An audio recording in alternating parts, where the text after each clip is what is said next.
Good morning, YouTube. Bennett Tyndall here with TradingAnalysis.com. Today is Wednesday. What is it, May 6th? My goodness, already 6 days into the month. Hope you guys are enjoying the week. So the markets are trying to push a little lower here after the ADP report, but overall, we're still seeing a lot of strength across the board. We mentioned this before, that the rejection off of that 61.8% retracement was kind of weak, all things considered. So at this point, the possibility of a retest of the lows has become a little bit questionable. We're going to dive into the wave count here in just a second. But before we do so, let's go ahead and bring in the trading analysis team. Good morning, Terry, and good morning, Alex. How are you guys doing today? Good morning, guys. What's happening, morning, gentlemen? world. The good old Wednesday morning YouTube crowd. Glad to have you guys on board with us. Cup of coffee ready. My afternoon coffee, yeah. That's right. It's what, 3 o'clock for you? Yeah. Oh, I love It's it. already lunchtime. It's already lunchtime. So anyways, guys, what else do we have going on this week? Let's take a quick peek at earnings. So we've kind of gotten through the majority of the key names, your Apples and Microsofts of the world, and Amazon and Alphabet. We do have NVIDIA still yet to report, which is one we've been awaiting and anticipating, given the move that we've seen out of the SMH semiconductor ETF, as well as AMD, and of course NVIDIA itself. But taking a look at earnings here, we had Walt Disney report last night after the bell. We had Beyond Meat report. Shopify is reported this morning, it looks like. CVS this morning. After the bell, we've got PayPal and Square. So although we're kind of through the majority of the key names, the higher heavyweight names there within their respective sectors, we still do have some interesting setups to keep on watch and be looking for opportunities.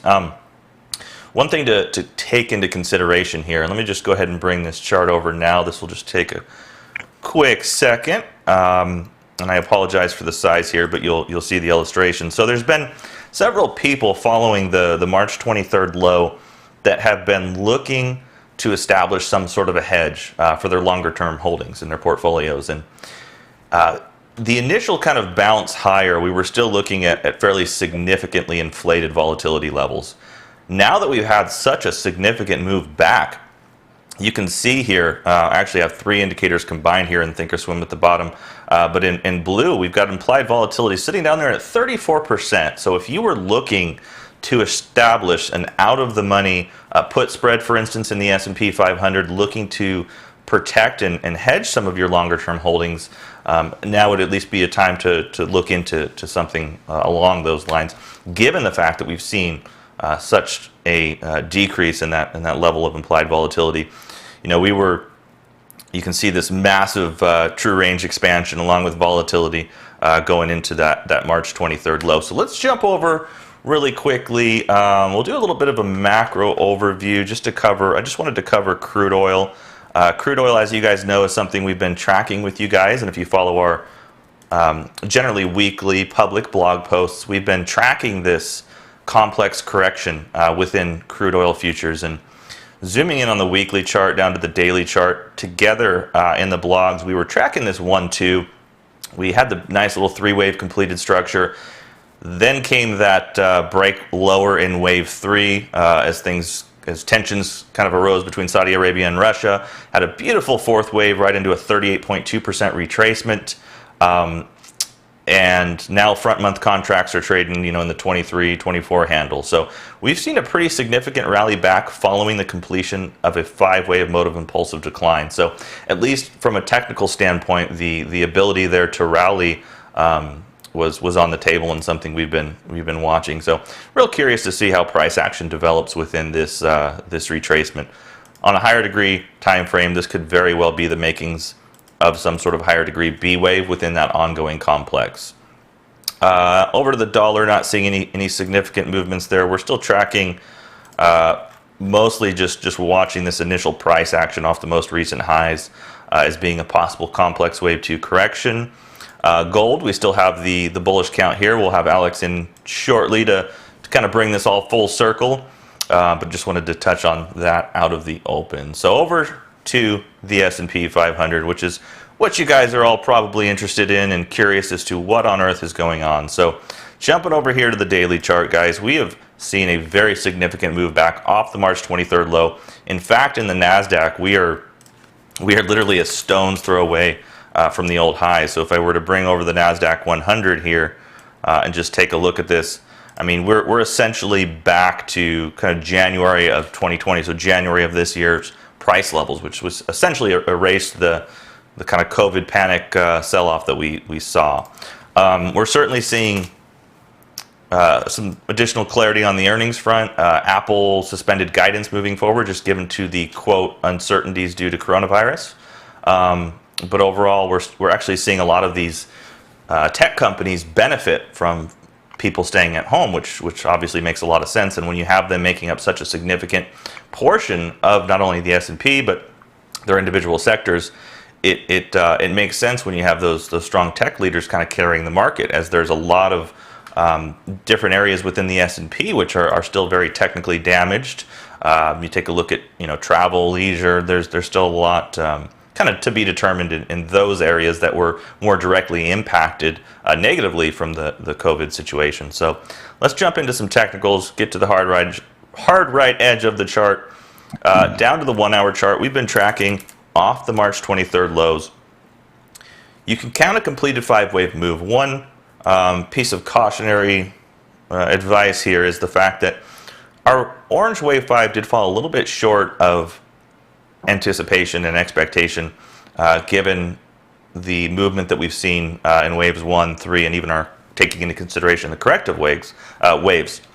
So this could very well be 1, 2 inside of orange 5. I don't think it's very likely. We're getting close to kind of degree validation levels, but invalidation is going to be down here. The wrong keystroke, guys. Too many keystrokes in MotiveWave, but it certainly makes working your charts easier.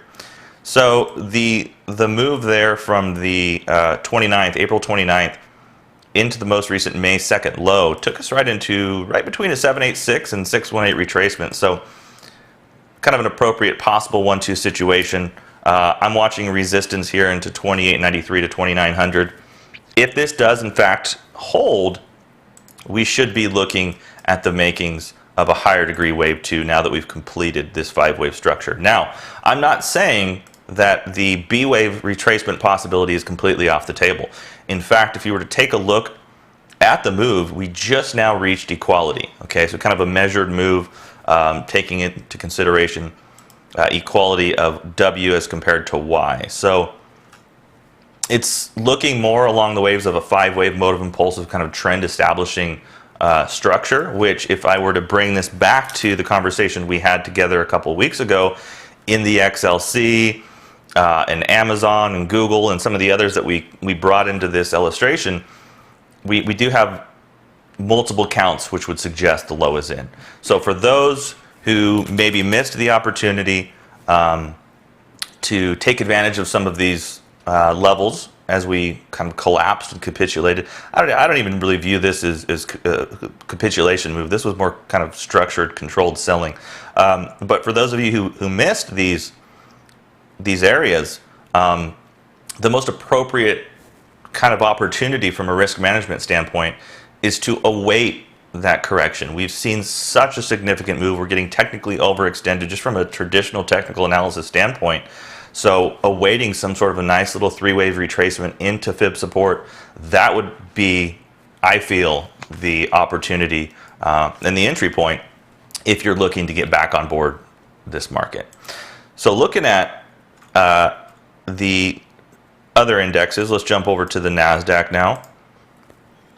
So in the NASDAQ, we're kind of counting a similar situation unfolding here, in that we're in some sort of a wave 5. This chart actually, in my opinion, is more indicative of this being all of the wave 5 in development. And the reason I say that is this. We're on a 1-hour chart. If we were to try to force this into a completed ending diagonal, we end up with wave 3 being the shortest. We've got kind of a 5-wave swing here. So I personally think that the NASDAQ, the SMH, is kind of giving us that evidence that momentum is kind of beginning to roll over into resistance, and this would also be setting up for some sort of a wave 2 correction. Guys, if I get you off the 1 hour, take you over to the daily chart, and just kind of hide these various wave labels, we are, you know, just literally a stone's throw away from the highs there in the Nasdaq 100. Absolutely remarkable. It's only down like 9%. Yeah, it's what is this here? The other day, I measured it yesterday. I think it's about 9%. Yeah. Yeah, if you were to Even take into less? consideration that high, it's like 7.24%. Just incredible, right? And Retracement. if you look, we came, you know, plus 33% essentially over the past month. But so let's jump into a few of these individual names that we're tracking as part of the Nasdaq. Of course, we have Apple. Apple, we kind of went through this exercise together 2 weeks back, or 3 weeks back, I believe it was, with Todd. We're kind of into our initial fib projection zone around 300, which is also psychological resistance, kind of a key price point. We do have a zone up at 320, but again, nearing the completion of a 5-wave structure and awaiting some sort of a wave 2 correction. Off of Apple, over to the SMH, just taking a look at broader semiconductor price action, taking a look at the daily chart here, and off the lows, we have also printed a nice little 5-wave move, coming to completion just shy of the upper end of our 243 Elliott trend channel. And this 5-wave move off the highs has taken us back into a 50% retracement of that decline. This could be A and B of wave 2, or this could more likely be 1 and 2 of A of that higher degree wave 2 correction. So I'm becoming more increasingly bullish as earnings are as earnings come out and the economy begins to reopen. We're seeing various states begin to enact, you know, degrees of measures to kind of bring back various industry groups. So we'll continue to track developments there. But taking a look at some other individual names we're tracking, AMD. AMD, I still think, has some work to do to the downside. I still feel this is a 4th wave ongoing flat situation. If this were to be olive green wave 4, which we have illustrated here on our blue count, it would make for a rather short wave 4. Guideline of alternation would be but still, it's just such a short move as compared to wave 2 that I do think we still have some consolidation, at least kind of back towards the 43 to 45 areas for AMD. Some charts that don't look so fantastic. American Express, I still think, is indicative of possibly some sort of triangulation and development here. But again, triangles can be very tricky. They can often go on and extend much longer than you kind of originally had anticipated. So Google, that's another name we're tracking actively here, taking a look at this on the 1 hour chart off the most recent lows, which we noted the how the XLC, the communication sector ETF, and Google and some of the other names, we were seeing such clean fib work into the lows with that 335 correction, flat correction. So taking a look at Google, again, a chart that is nearing the completion of a 5-wave move. So a lot of these key weighted names are also showing us a 5-wave completion, similar to the indexes. So again, awaiting for that retracement. Now, the way we're looking to take advantage of this here at Trading Analysis is in a couple of different ways. Number one, we are going to look to put on some exposure to take advantage of the fact that we've seen such a drop in IV, and put on a position, mostly a hedge, although this is something that you can put on in your individual options trading account, but I would be careful with capital allotment there. We would be looking to put on a position to possibly take advantage of a move back to the wave 3, or I should say the March 23rd lows, and possibly even a break below that. Again, this is more of a hedge, more in line with what Todd had discussed a few weeks back when he was on with us. So that's one way we're going to look to take advantage of this, simply because of the fact that we've seen implied vol drop to, gosh, 34%, I believe it was, that we were just looking at a minute ago. So that's one way. more importantly, once we start to see greater confirmation that this consolidation effort is underway, there are some short-term opportunities you can look to take advantage of in some of the names we just looked at. So that's how we're heading it up at Trading Analysis, and very curious to see what the team has to say, bring in some sector rotation, as well as catch us up on the macro front, and of course cryptocurrencies. We're seeing a move over 9,000 in Bitcoin. So, gentlemen, Terry, you want to bring us up to speed with some rotation, or should we go into macro and crypto first? All right, Sure. get you set up here. So, guys, we've got about 27 minutes to the open here, and let me get your screen set up. I've got too many windows open. I'm sorry, Terry. Here we go. No problem. That's the right window. All right, the screen is yours. Yeah, story this week is continued recovery here in the energy sector. And technology didn't do a whole lot last week, but it's starting to pop a bit. Of course, in this chart over here, there's only 2 days. I do want to thank one of my members for pointing something out about my fib levels here. In the Optima, when we change to, in MotiveWave, whenever we change our scale from linear to log, the fib is automatic changing. But in Optima, there's actually a setting here. And if I change the setting to price, I get a fib based on a linear price calculation rather than a percent change price calculation.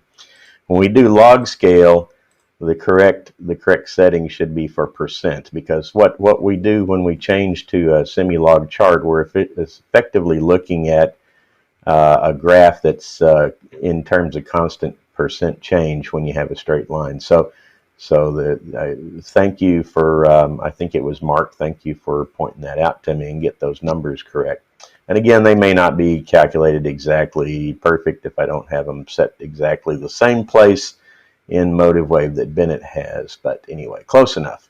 But yeah, we're still struggling here between this 61.8% retracement level in the S&P, and this is the performance of the sectors. This week financials is down 1.5%, but you can see that basically 9 of the 11 sectors are positive, with staples being flat here effectively. Now, we do have a new month here. Let's go ahead and flip over now that April has officially ended.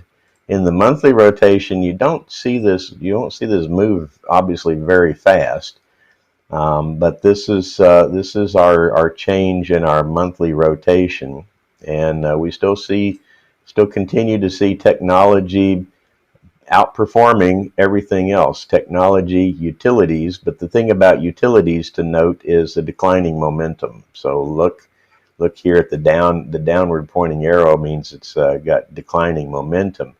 The next one following behind that is real estate, also with deeply declining momentum all the way down here into the weakening quadrant. And then here's staples. Now staples is not continuing to push higher. Staples, as a matter of fact, in the monthly actually just poked its head up and turned back around. Okay. What we are seeing dramatic improvement continued, obviously, is healthcare in the monthlies.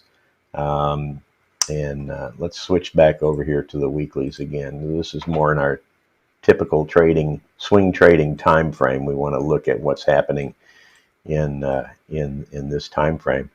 I'm going to move this back down to 4 bars. That'll give you 1 month's worth of data per turn there.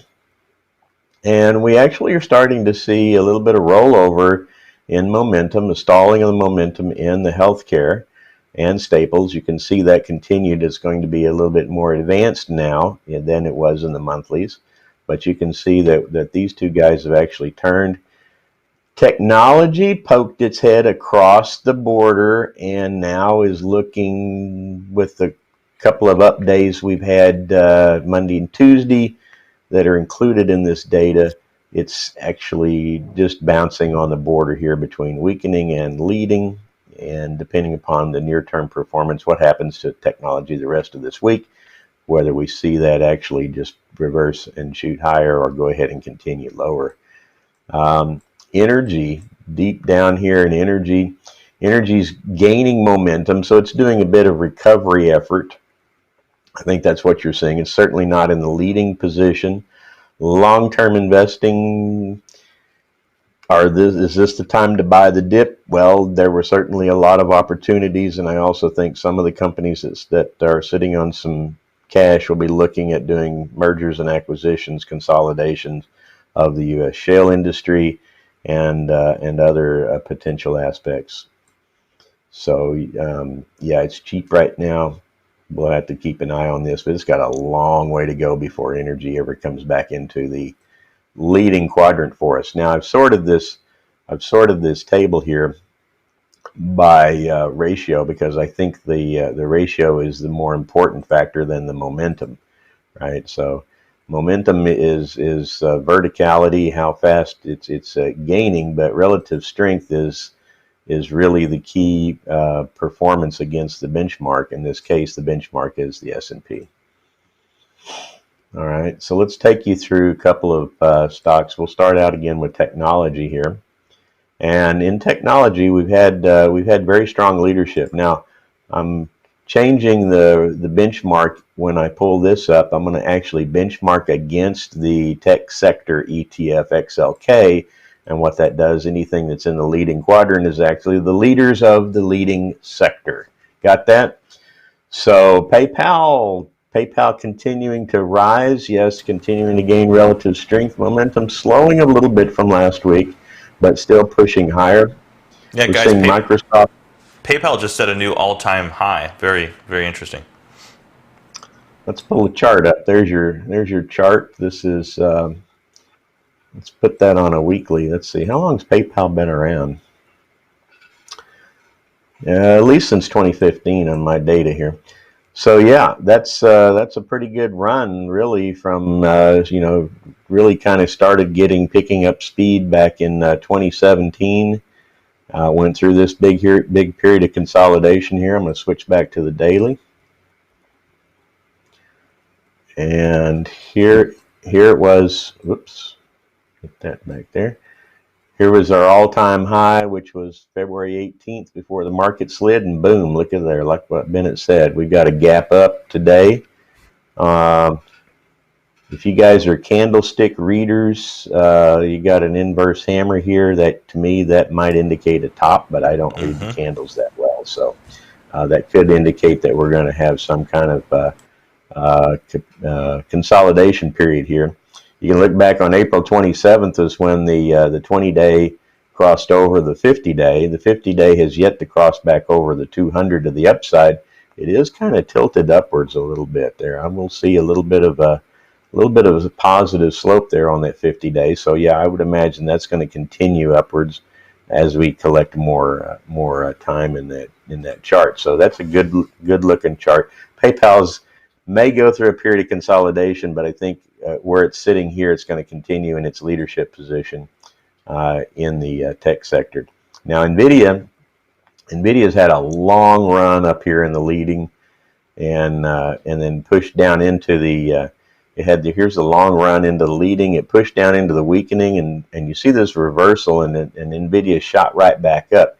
And that's what I was hinting at. The tech sector could actually do something like that. The whole tech sector could push down, penetrate into the weakening, turn around, and come right back up into the leading quadrant.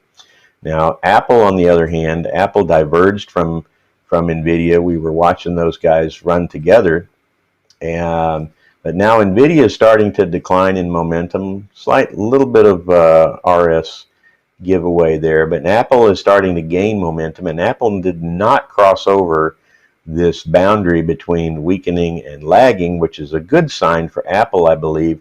Actually, I would think that we could potentially see Apple return back into strength as this rotation potentially will reverse right here and come right back up. So I like the looks of that. Adobe's now pushing itself down into the weakening quadrant as well. Oracle. Yeah, we've been tracking Oracle. So Oracle is just on the border. Oracle was looking really strong there last couple of weeks, pushing higher. And just as it crossed over the border into the leading quadrant, it's actually starting to lose a bit of momentum. So it is technically in the leading quadrant now, but its relative strength performance, it's really all due to momentum. Its relative strength performance is the same as the benchmark tech sector. So again, that is higher than the S&P, but still not outpacing everything else in technology. Let's jump over into healthcare here. So healthcare, we had Gilead and Regeneron. They are now losing momentum dramatically, but their relative strength is outpacing everything else in the market. Same with Lilly. We're now seeing Abbott outside of the 2 standard deviation filter, continuing to push higher in terms of relative strength and momentum. So let's pop a little chart up here of Abbott and see what's going on with Abbott. I lost my chart. Let's try that again. Click, click. There we go. Yeah, so again, Abbott has not yet cleared its all-time high, but it is certainly sitting well above. You know, look at this deep correction. This correction here for Abbott actually started back on January 21st, but here when the market moved down from the February 18th, Abbott dropped all the way down to 60. It has since reversed higher from the February 18th prior high at 89, and now we saw Abbott go all the way up to 99, pull back a little bit of a consolidation. Bennett, does this look like potentially a 5-wave move to you? 1, 2, 3, 4, maybe up in 5?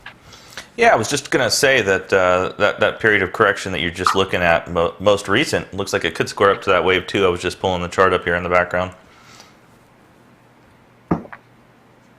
So put that on your list, ABT. Let's take a look at that. Let's take a look at that and move on. Staples, I told you this week, kind of stalling out a bit. I don't see any new story really going on here. With this, General Mills, Walmart just being really nice, steady leaders. Here is consumer discretionary. Amazon. Did you see that story about Tim Bray quitting? He's like the VP, one of the VPs of Amazon. He quit over something to do with chickens, I think. So,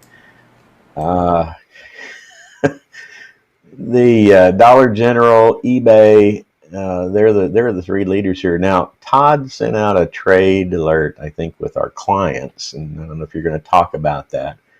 It was on Peloton. Peloton's not in this list, but I'm going to go ahead and put it here just to take a quick peek here. You know, Peloton, that little exercise bicycle that was all the rage in January. Look at Peloton. Look what's been going on with Peloton's dramatic rise, meteoric rise. I would call something like this meteoric, right?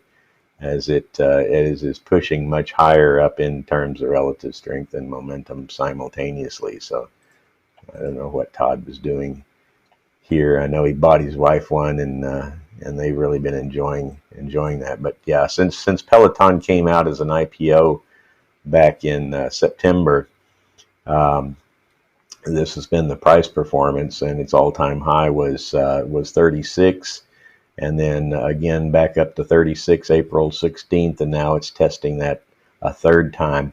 Nice structure here. 1, 2, 3, 4, and now it's already halfway up through potentially a wave 5 in that particular picture. So yeah, it ranks 3rd up here in my list, but it doesn't belong, so I'm going to go ahead and remove that for now. Semiconductors. What have our semiconductor guys been doing here? So again, this is semiconductors is not the primary ETF. Semiconductors is a subgroup of technology, but it's so very important that I like to keep it as its own separate list. And you know, I could do this with a lot of different subgroup lists, but this one is one of my favorites here. And we keep an eye on NVIDIA and AMD right now. Let's pull this list over, make sure it's sorted by relative strength ratio. You've got NVIDIA, you got AMD, then we've got Cadence Design, ASML. These are the top 4 in terms of relative strength. Cadence and ASML continuing to push higher, and here comes Marvell Technology. NVIDIA and AMD. AMD actually looks like it's making a bit of reversal. It pushed down.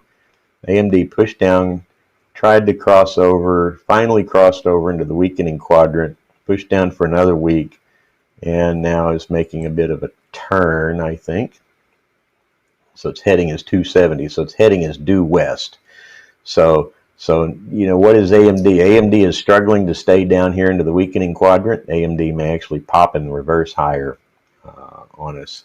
It's kind of giving those kind of indications. I don't know what we think about it here in the price. This looks like a head and shoulders to you. Upside down head and shoulders. Their left shoulder, head, right shoulder. We may see this push higher. Either that or there's some kind of a large cup and a handle formation going on in AMD, and if we see a breakout above the high here, which was an all-time high, nearly right around $58, right? If we get it pushed back up there, get some strength and push, we could see AMD run higher through the next several weeks. Okay, that's about it for all the good stuff. Anything else I look at is probably the weak stocks.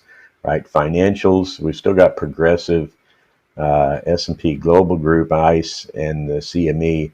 These capital market subgroups of the financial sectors are still holding strong up here. But financials, I wouldn't be investing anything in the financials. Energy looks really, you know, like I said, you got all this collection here, these shale oil producers down here in the fourth quadrant, in the lagging quadrant. The few leaders that you do have, Williams Brothers, Chevron, Kinder Morgan, Concho, and ExxonMobil, all sitting over here in the leading quadrant. I wouldn't say they're in positions of strength, but they're certainly in comparison to the rest of them. These guys, even Phillips 66 is just crossing over from improving into leading. We are seeing Kinder Morgan shy down now. On a forecasting note, with the shale oil production being curtailed, I will say that it's very possible that we see natural gas supplies start to also dry up, and we really don't have a good place to store inventories of natural gas like we do oil above ground. So the natural gas is turned on and off as the oil production is associated gas comes with it. With the oil production, if the oil production gets shut in, so does that gas. So wouldn't be surprised to see closer to the end of the year that we start to see nat gas inventories draw down and cause the price of natural gas to go up even further. So that's about it I've got. Anything else? Very good. No, much appreciated. Yeah, it's incredible to see how many stocks are in that bottom left-hand quadrant of the lagging there in energy. All right, Alex, sir, are you ready? Just give me a second here. Yeah, no worries. Please. Of course. Okay. Just a second. Well, that's weird. Peloton earnings are tonight. Yep. Earnings are after the bell. Do you see my screen now? Yep. You ready to share? Here we go. Wait. Okay. I'm ready to go. All right. You found that old gold chart, huh? Yeah, I did. This is the chart of the Elliottwave International. So we need to say that because we are showing their chart. And I could not find the basically this type of a chart anywhere else because the representative of their data comes from 1930, and their wave count is bearish based on the this type of a wave analysis here, that we are in a 1, 2, up in 3, down in 4 and 5. And they consider this to be a pullback. Wow. Just wanted to show you 500, this low. Yeah, 500, 600, previous wave 4 comes around 800. I'm not going to dispute or go into it to their wave count. I'm going to show you mine, of course, but I just wanted to show you, because I think up to now I never saw such a longer term chart of gold. At least from this is from, yeah. Tell me, Bennett. I was just curious to see how far we have data back. So we've only got data back to 75. Okay. Yeah. Right. So this is like 40 years, even more back to history. Okay. So that's why I think it was nice to show to the viewers this longer term chart, which is really fascinating. I mean, I always like to see this type of longer term charts, and thanks to Elliottwave International for putting this out publicly. So let's stay on the gold. So for me, I'm still gonna look this as for now as a possible triangle. We have this bearish wave count without even looking this chart before.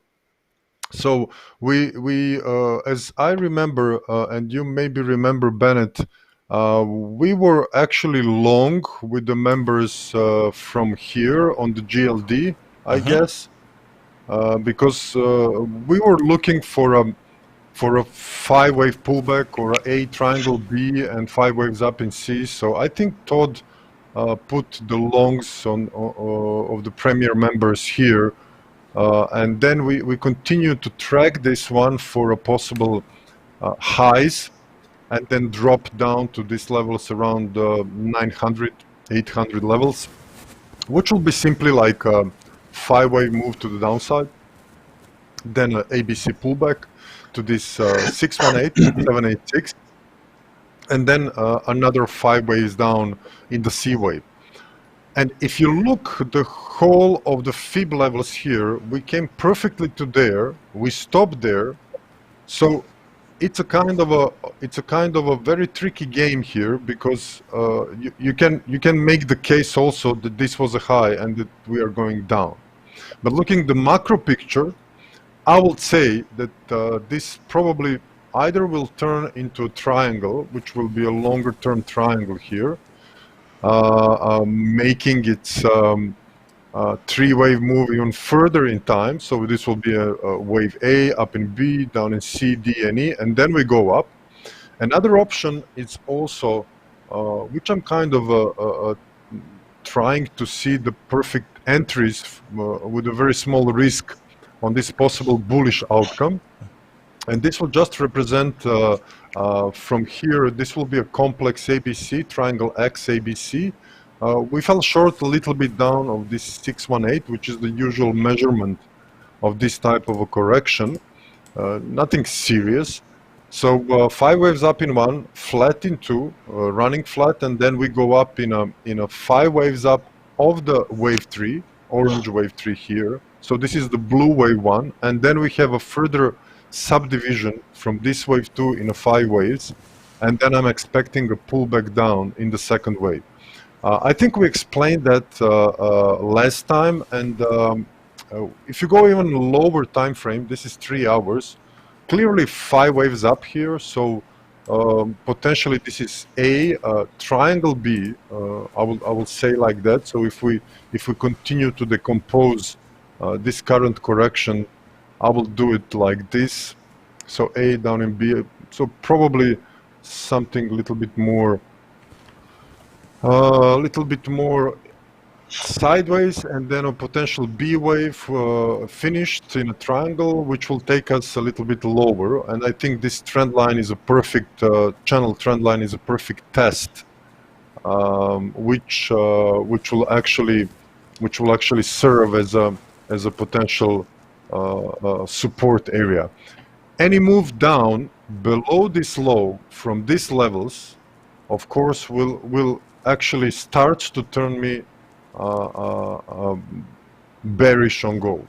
Okay, so if I see a 5-wave move to the downside, I will definitely be bearish, at least for the ABC pullback. So I want to see gold stop around this area here between 1,560 and 1,620, and I want to see a clear 5-wave move on the upside on a smaller time frame for potential entry and a very small risk on a third of a third pullback, which is going to be short if it happens, and then we can expect something like more of a this type of vertical price action, which actually will bring lots of other things into play.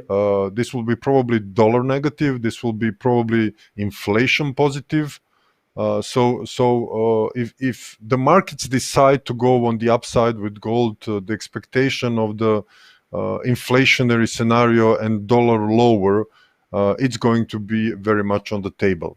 So for me, these levels are still key and crucial levels. If we pass that and start to move lower with some other asset classes going higher, I will question the bullish outlook very much, and then probably starts to look for a 5 waves down here in a wave 1 pullback for the ABC, or the continuation to the downside.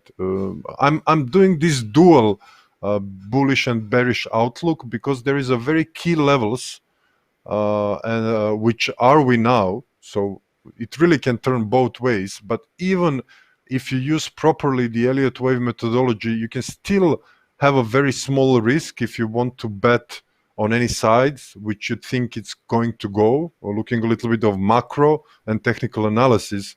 So for me, the risk here with a small upside momentum will be relatively very small, very contained compared to the outlook on the upside. So guys, Elliottwave is not, I mean, we are putting these numbers, and many people are asking me, why are you having these numbers and letters, what they represent? They basically don't represent anything else that to give us as an analyst a kind of a flag of the psychology state of the markets, nothing more. So even if you don't put any numbers here, if you see some consolidation or anything else, you just basically want to know in which state the collective psychology is. So that's all into it, nothing more of a significance in this what we put here. We just basically try to measure where is the overall psychology. So it is also a very good risk measurement tool. So if you use properly Elliottwave, you can use wave count invalidations compelling to the Elliottwave rules, and you can also structure a very small risk trade which can give you a lot of upside in any of the sides if you do that properly. But you have to be very disciplined about it, and that's a main ingredient. So let's look some other markets. I will show you dollar index, which is for me still bearish for now. I'm looking here for a possible flat after these 5 waves down, 335. So possibilities that we go a little bit higher, and I want to see a big reversal from here to the downside. And the confirmation that the bear trend in dollar has actually started for the next few years. At least I'm seeing it like this. What I can show you more, I can show you also the cryptos.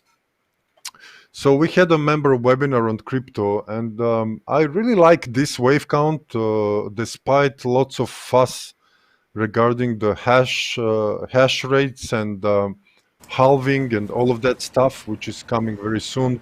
So I'm still looking up in correlation also with the team's S&P chart. Bitcoin is relatively correlated to the S&P. I'm not saying I'm tracking the S&P for the Bitcoin. I'm just looking how the assets classes and liquidity into the system are available, because Bitcoin is going up because there is an excess liquidity. So let's be clear about that. it is still not widely used for that quantity that we are seeing Bitcoin goes up because of the real physical demand and uses into the economy. It is a speculative asset class, and hedge funds are really using it for propping up their returns. There is a few enthusiasts which are buying the Bitcoin because of future outlooks. Few whales, of course, us retail, and we also have the miners, which are almost the biggest sellers in this crypto market. So I really like this triangle.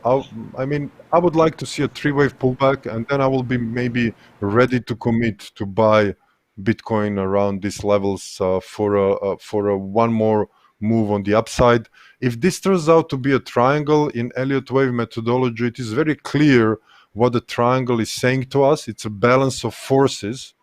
So after the huge move on the upside, actually bulls and bears in the overall collective psychology are equal. Nobody wins here, but this triangle just gives us a warning that the move up in Bitcoin is going to be the last one, at least for this cycle.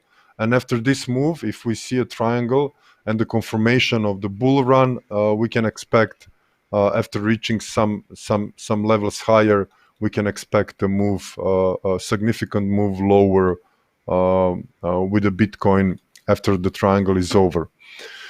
So that's my take. I'm looking also some other cryptos. We track lots of them, mostly 10 with the largest market cap, and also our members have their own wishes regarding the different cryptos which we track for them.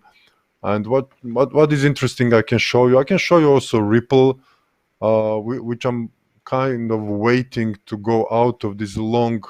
I think I have it as a wave 4 here. Yeah, it's a wave 4, and again, this is real data. We didn't add it as the guy asked you last time. So still, I'm tracking this as a wave 1 and 2, up in 3, down in 4. So I want to see a break of this channel line, really, to have some risk reward entry here, also based on the Elliottwave analysis. So for now, this is not enough for me to be engaged.